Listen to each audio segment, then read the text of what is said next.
A emoção do futebol está aqui.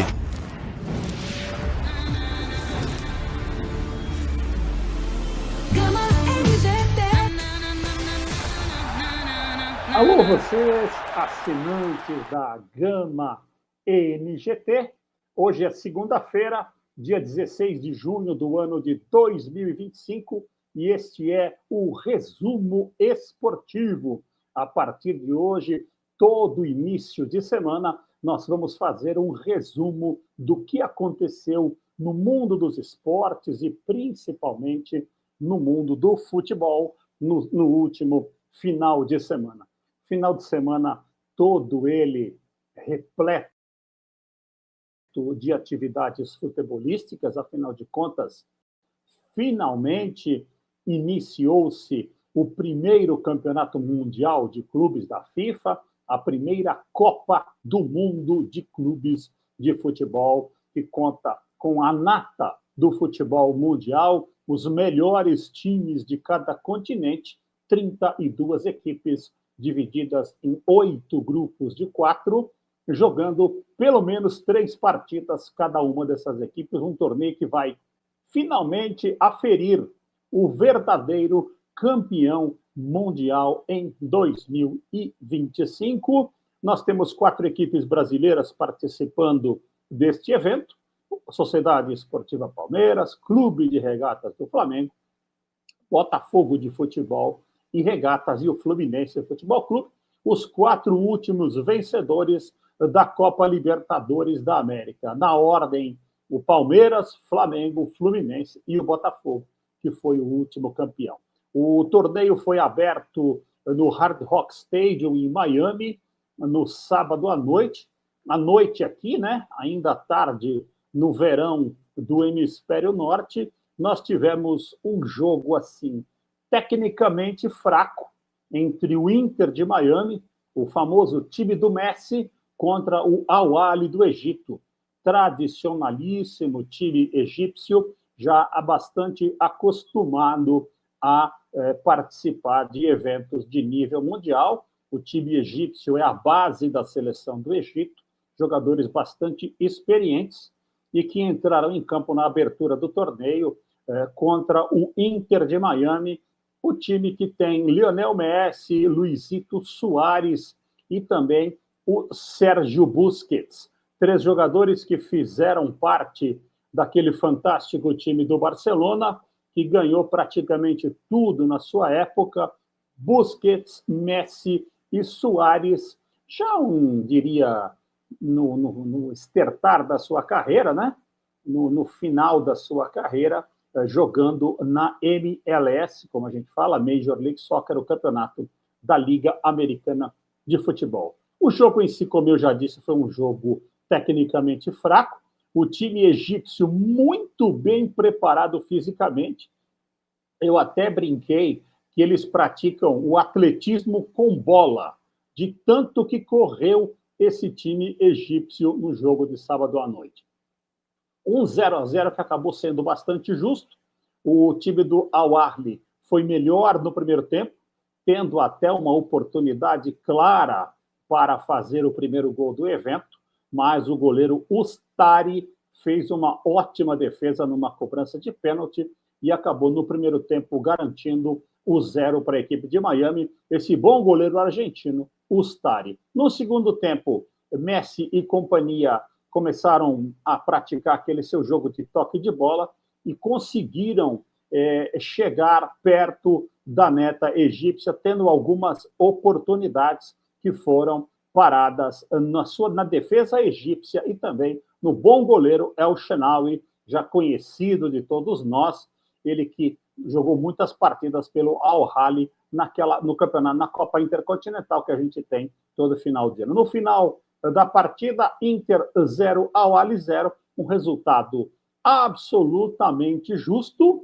e que mostra que esse grupo deve pender para os outros integrantes, o Porto de Portugal e a Sociedade Esportiva Palmeiras, que jogaram no dia de ontem. No segundo jogo do torneio, já no domingo, o Bayern de Munique simplesmente atropelou o Auckland City da Nova Zelândia. O Bayern fez 10-0.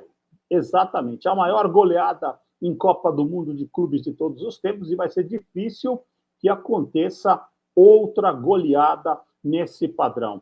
O Bayern, respeitando a forma dos alemães de respeitar o Auckland City, foi jogar com muita seriedade e fazer o maior número de gols possível. O Bayern foi empilhando chances, fazendo gols, e o Auckland City da Nova Zelândia, um time semi-amador, né?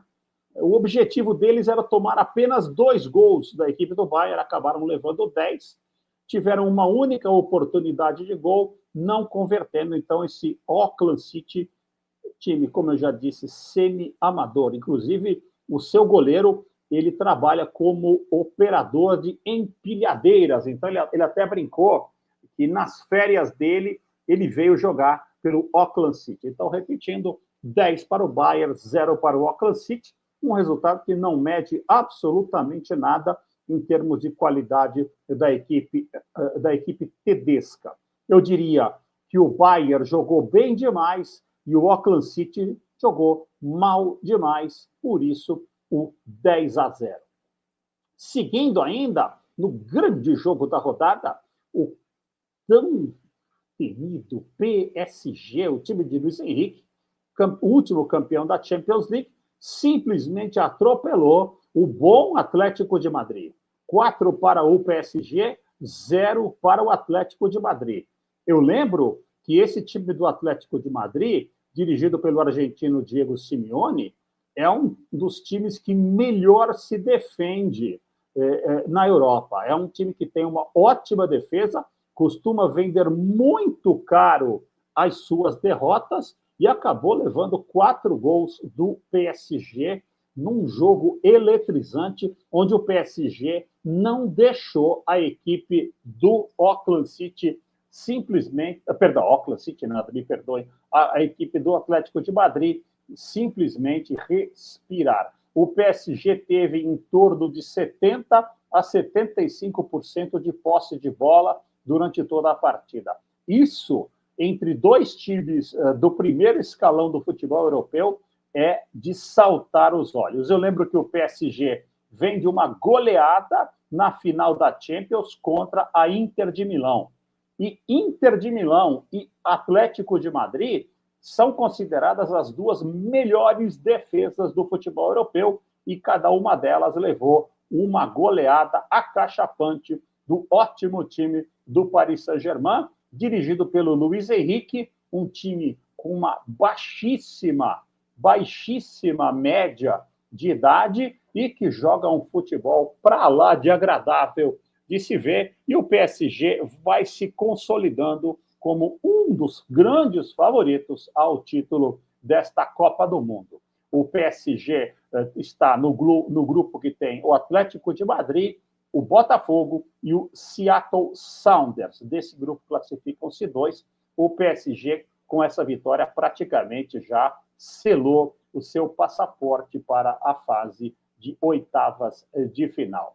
Fechando a rodada do grupo A, Palmeiras e Futebol Clube do Porto jogaram na cidade de New Jersey, o resultado final 0-0, num jogo onde ambas as equipes, no primeiro tempo, tiveram muita posse, muito ataque. O Everton acabou fazendo, no começo da partida, 2 defesas muito difíceis. Eu diria que a segunda delas, no desvio de cabeça do seu próprio companheiro, o Felipe Anderson, acabou colocando quase a perder todo o esquema do Palmeiras. O Palmeiras foi muito melhor durante praticamente todo o jogo, mandou na segunda etapa, cansou de perder gols. Impressionante a quantidade de gols que a equipe alviverde acabou desperdiçando, fazendo com que o goleiro Cláudio Ramos, o segundo goleiro da equipe do Porto, ele é o segundo arqueiro do Porto, ele não é o titular, fosse o melhor em campo. Nós tivemos um lance no final do primeiro tempo, onde na mesma jogada o Palmeiras conseguiu perder 3 gols. O goleiro fez 2 milagres e, na sequência, um zagueiro acabou tirando a bola em cima da linha. O Porto não é uma equipe que vive um bom momento, tanto em Portugal como na Europa. É o time que deve ter terminado em terceiro ou quarto lugar o Campeonato Português, um time que não jogou a última Champions, que está nesta Copa do Mundo apenas pelo seu ranking, foi um grande campeão no passado, mas não vive um bom momento nas mãos do treinador Martin Anselmi, que já foi auxiliar técnico no Internacional de Porto Alegre. É um time jovem, que tem um bom garoto, o Vera, muito bom jogador, mas que acabou cansando. O Palmeiras se impôs, mas, como a gente gosta de dizer, um chavão bem antigo, né?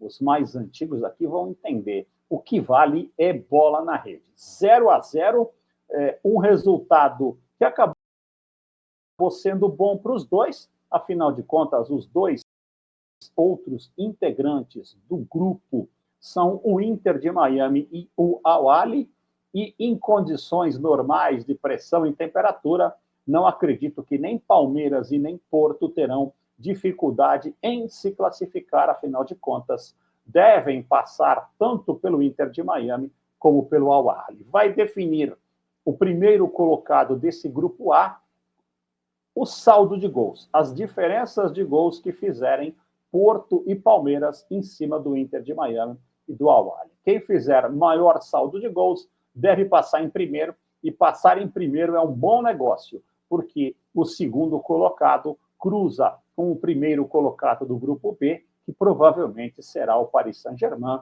e aí será um jogo de outro tamanho, né? É outro patamar. Numa rodada de oitavas de final, você encarar um Paris Saint-Germain pela frente não é um bom negócio. Então, Palmeiras e Porto têm que afiar as suas chuteiras, caprichar na pontaria. Nas próximas duas partidas, precisam se preocupar em fazer. Primeiro, em vencer, é claro, né? Porque o futebol, voltando a mencionar os antigos, né? O futebol é uma caixinha de surpresas, né? Todo mundo sabe. Então, primeiro pensar na vitória, mas depois tem que partir para um bom saldo de gols. Fechando a rodada do final de semana, ontem à noite, na cidade de Seattle, o Botafogo acabou batendo o Seattle Sounders por 2-1. Como eu já havia colocado nos meus comentários anteriores, no nosso canal no YouTube, o Botafogo, na minha opinião, é o time mais fraco dos 4 brasileiros que chegam. E não fraco pelas suas condições técnicas, em sim porque é o time que vem se remontando nesse ano de 2025. É um time muito diferente daquele que ganhou Brasileirão e Libertadores no ano passado, mudou o seu treinador, mudaram as suas peças, continua com bons jogadores, mas o entrosamento hoje no futebol é uma coisa muito importante. O técnico Renato Paiva, a sua maior dificuldade é manter a intensidade e a forma técnica e tática da equipe jogar durante toda a partida. E isso refletiu ontem. O Botafogo fez um ótimo primeiro tempo contra o fraco time do Seattle Sounders. É um time fraco. O Botafogo abriu 2-0 com muita tranquilidade, mas aí sofreu um verdadeiro apagão no segundo tempo. Acabou levando o primeiro gol no decorrer da segunda etapa, e não fosse duas ótimas intervenções do goleiro John, o Botafogo estaria amargando um resultado negativo, um resultado de empate, um resultado que complicaria muito. Nesse grupo de PSG, Atlético de Madrid, Botafogo e Seattle Sounders, já vai se desenhando a equipe do PSG, liderando. O Botafogo também lidera, só é o segundo por conta do saldo de gols, e Botafogo e Atlético de Madrid devem fazer um jogo decisivo na briga pela segunda colocação deste grupo B. Eu lembro que o segundo colocado do grupo B vai pegar o primeiro colocado do grupo A. Então, quem sair em primeiro do grupo de Palmeiras e Porto deve pegar Botafogo ou Atlético de Madrid, e a gente, logicamente, está torcendo para que o Botafogo, representando o Brasil, acabe se qualificando e passando para a fase de oitavas de final. Esses foram os jogos do final de semana. Hoje nós teremos a continuação da rodada. O Flamengo joga contra o Esperance da Tunísia, um jogo teoricamente fácil, que o Flamengo não deve ter dificuldades para vencer, mas precisa ter muita atenção, que, tirando o Auckland City, acho que nenhum time veio a passeio nesta Copa do Mundo de clubes.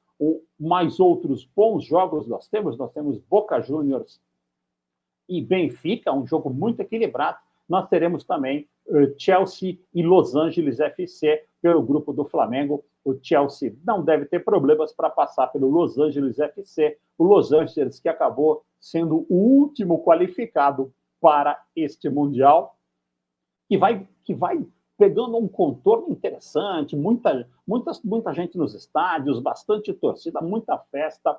Os brasileiros, os palmeirenses, estamos estimando em torno de 15 a 20 mil palmeirenses na terra do Tio Sam. A torcida do Botafogo também é muito grande, mas é um pouco inferior, então é um campeonato que vai pegando gosto, vai pegando jeito e vai ocupar todo este mês, essa segunda quinzena de junho e a primeira quinzena de julho, com a final sendo jogada no dia 14 de julho. Realmente o campeonato vai pegando seu gosto e essa semana teremos uma infinidade de jogos que serão disputados. Falando um pouquinho também sobre outros esportes, tá? A Liga de Vôlei, né? A Liga das Nações de Vôlei teve a sua primeira rodada, a sua primeira semana, como eles dizem, né? São 4 semanas de disputa, e foi jogada no Maracanãzinho, o masculino jogado no Maracanãzinho, no Rio de Janeiro, e o Brasil, com a sua renomada seleção, jogadores completamente distintos, jogadores diferentes do que tínhamos, apenas 2 jogadores que estiveram na última Olimpíada de Paris. Um novo ciclo começa.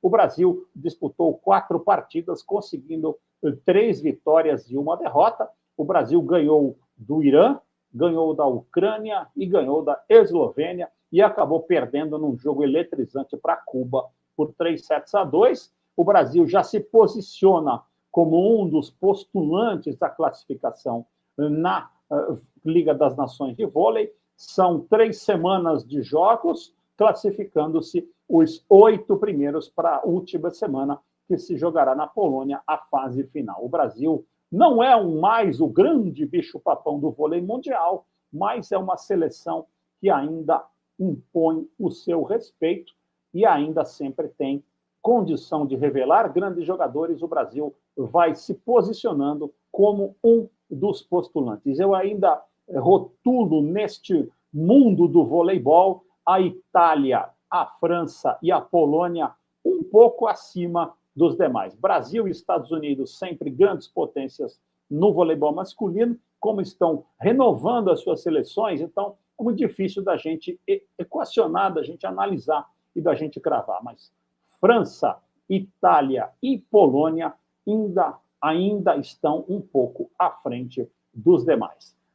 Falando um pouquinho de basquete, a NBA, estamos jogando as finais da NBA, Indiana Pacers e Oklahoma City Thunder, 2-2, 2 vitórias para o Indiana, 2 vitórias para o Oklahoma, numa eletrizante fase final. Afinal de contas, o Oklahoma era considerado bicho-papão, mas acabou perdendo uma partida no último segundo em casa e acabou voltando e recuperando-se, vencendo também uma partida fora de casa. Então foram jogadas 2 partidas em Indianápolis e 2 partidas em Oklahoma, 2 vitórias para cada equipe.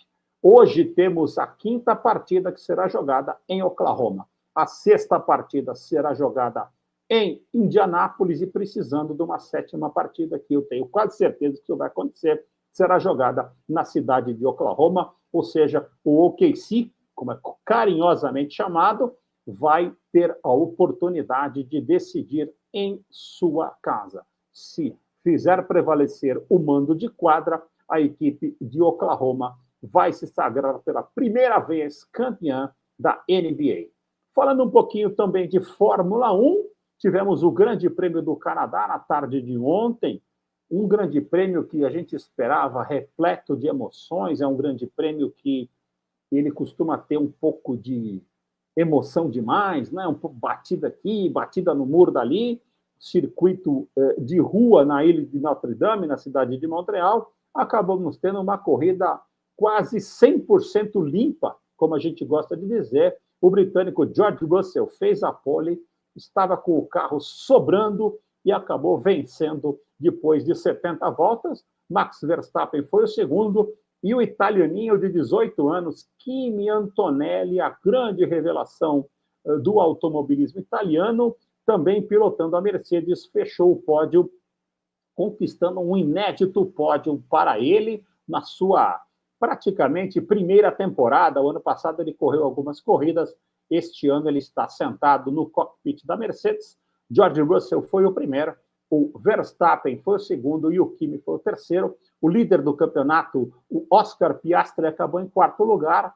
E o nosso querido Lando Norris acabou cometendo uma besteira, faltando 3 voltas para o final. Ele acabou literalmente abalroando o seu companheiro de equipe. Por sorte, só danos no seu próprio carro. E ele acabou até se desculpando pelo erro. Foi o único acidente que aconteceu na corrida do Canadá de ontem. E eu falo da parte dos acidentes, porque nós temos o nosso brasileiro Gabriel Bortoleto, que fez uma corrida num plano diferente. Ele largou com pneus duros, aguardando que aparecesse um safety car, coisa que acontece muito no Canadá. Ele acabou ficando a corrida inteira esperando aparecer o safety car e não apareceu. A hora que apareceu o safety car, foi para encerrar a corrida e o Bortoleto teve um erro de estratégia, não dele, e sim da equipe. O Bortoleto largou na 15ª posição, acabou terminando a corrida em 14º. A sua Sauber vem evoluindo, tão evoluindo que o seu companheiro de equipe, o bom alemão Nico Hülkenberg, conseguiu pontuar na 8ª posição. O Hülkenberg que já consegue marcar pontos em 2 corridas seguidas. Agora, cabe ao Bortoleto alterar um pouco a sua estratégia de corrida e seguramente ele deverá chegar à fase de pontuação. O próximo Grande Prêmio será daqui a 2 semanas, o Grande Prêmio da Áustria no circuito de Spielberg, o circuito particular da equipe Red Bull. Voltando um pouco a falar do futebol, o assunto surgiu depois que eu tinha preparado a pauta deste programa. O São Paulo Futebol Clube estão fazendo uma reunião agora no centro de treinamento e devem ser acertadas as saídas da comissão de Zubeldia e de seus assistentes técnicos. Parece que vão fazer uma saída de comum acordo. O Zubeldia vai abrir mão da multa e o São Paulo também vai abrir mão da multa como se o Zubeldia tivesse saído. O técnico Zubeldia, na minha opinião, não é culpado pela fase que o São Paulo vive. A culpa é do calendário brasileiro. Muitas contusões. O São Paulo teve muitos problemas pela frente e teve que optar por colocar muitos jogadores da base e isso acabou não segurando a equipe. A equipe que vem muito bem na Libertadores da América, fez a 2ª melhor campanha e no Brasileirão está flertando com a zona de rebaixamento. Ainda não está na zona de rebaixamento, mas vem flertando. Não dá para entender, né? Você mandar embora um técnico que faz a 2ª melhor campanha na Libertadores da América. O futebol brasileiro realmente não dá para entender. O cara não se machuca, quem se machuca são os jogadores. Ele faz uma campanha brilhante na Libertadores, que é o grande objetivo de todas as equipes que a disputam, e acaba sendo dispensado. Realmente não dá para entender. Mais ou menos o mesmo caso aconteceu no Parque São Jorge há uns 2 meses atrás, mais ou menos, quando, na minha opinião, tá? O que eu estou colocando aqui é a minha opinião, o técnico Ramon Dias e seu filho, o Emiliano Dias, acabaram dispensados depois de ganharem um título paulista em cima do seu arquirrival após tantos e tantos anos, porque a equipe começou a capengar em alguns jogos. Eles acabaram sendo demitidos e foi contratado para o lugar do Ramon Dias O bom treinador, Dorival Júnior, né, foi técnico até da seleção brasileira, mas foram feitas essas alterações e não aconteceu absolutamente nada. O Corinthians continua naquele limbo, né, aquele famoso limbo, nem lá nem cá, não briga por título, também não vai ser rebaixado, pelo menos parece, ou seja, o Corinthians trocou 6 por meia dúzia, e eu espero que o São Paulo não esteja trocando 6 por 5. 2 nomes são especulados no Morumbi, um deles, o do Crespo, Hernan Crespo, treinador que foi dispensado, esteve no São Paulo em 2021, tendo sido campeão paulista, foi dispensado, inclusive o São Paulo tem até uma dívida com o Crespo, né? O Crespo acionou o São Paulo na justiça, e os caras estão querendo contratar um treinador que eles mesmos mandaram embora e ainda não pagaram a conta que eles tinham combinado com ele. É um maravilhoso futebol brasileiro. Agora, o momento é para ser chamado técnico Vojvoda. Vojvoda veio fazer um trabalho que parece que esgotou no Fortaleza, depois de 4 anos. A imprensa cearense já dá como certa a saída do Juan Pablo Vojvoda, e é um momento exato para o São Paulo. Esse sim, se vier esse treinador, o Vojvoda, no lugar do Zubeldia, tudo bem, aí sim será feita uma ótima troca. Se trocar o Zubeldia pelo Crespo, não vai acontecer absolutamente nada de novo nos ares do São Paulo Futebol Clube. Esse foi mais ou menos o nosso resumo esportivo, que ele vai estar com vocês agora da Gama MGT, todos os finais de semana. Afinal de contas, o esporte, principalmente o futebol, é o grande carro-chefe do Brasil e a gente gosta muito de falar sobre ele. E se você tiver algum questionamento, alguma sugestão de pauta, encaminhe lá. É só entrar na Gama MGT, na página da Gama MGT, você faz o contato lá com a gente e manda para o resumo esportivo, que vai ficando por aqui e volta na próxima segunda-feira. Um grande abraço a todos! A emoção do futebol está aqui.